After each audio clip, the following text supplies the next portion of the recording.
2022년 12월 초 유럽연합집행위원회는 USB-C 적용 시기를 2024년 12월 28일로 확정했다고 발표했습니다.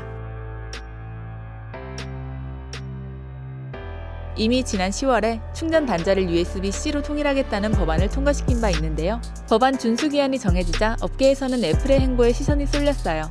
애플은 맥북과 아이패드 프로 등 USB-C 충전 단자를 적용했지만 아이폰을 비롯해 여전히 라이트닝 단자를 고수하고 있는 제품이 여럿입니다. 특히 전 세계 스마트폰 제조사 가운데 USB-C 타입을 채택하지 않은 곳은 애플이 유일하죠.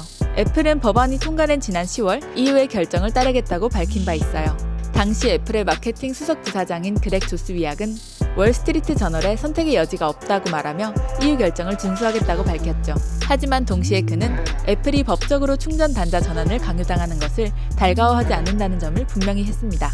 라이트닝 단자는 2012년에 처음 선보였습니다. 충전 속도도 느리고 데이터 전송 속도도 느리죠. 게다가 애플 독자 규격이라 범용성도 낮죠. 그런데도 애플은 라이트닝 단자를 포기하지 않고 있었어요. 업계에서는 이에 대해 다양한 이유를 꼽았는데 그중 가장 설득력 있는 주장이 독점 규격이라는 점입니다. 애플은 자사 디바이스에 연결되는 서드파티 액세서리의 품질을 위해 MFI 인증 프로그램을 운영하고 있습니다.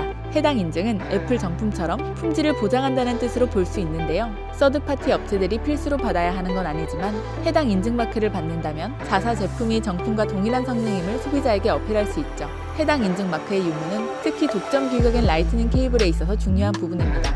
MFI 인증을 받은 라이트닝 케이블은 애플의 정품 칩셋을 사용해 제작했다는 뜻입니다. 이를 위해 라이센스 비용을 지불하게 되죠.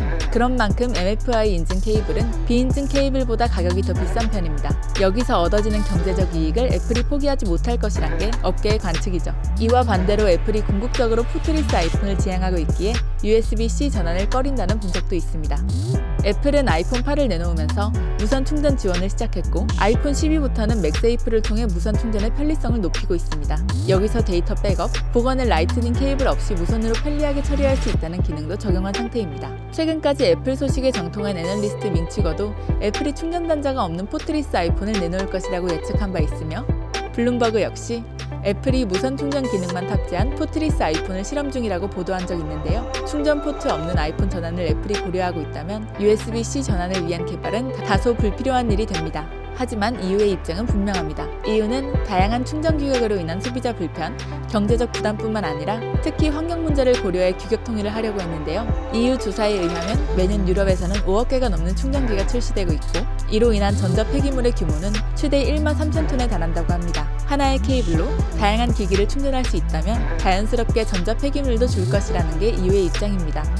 애플의 라이트닝 케이블은 지난 2012년부터 10년간 애플 기기의 충전 표준으로 사용되어 왔습니다. 하지만 이후에 새로운 법 통과와 준수 기한 발표로 라이트닝 시대의 종말이 다가오고 있어요. 이에 애플이 당장 내년 출시가 유력한 아이폰 15 라인업에 USB-C 단자를 채택할 것이라는 예측도 나오고 있는데요. 과연 애플은 아이폰 15 라인업부터 USB-C 단자를 채택하게 될까요? 아니면 무선 충전만 지원하는 포트리스 아이폰을 내놓게 될까요?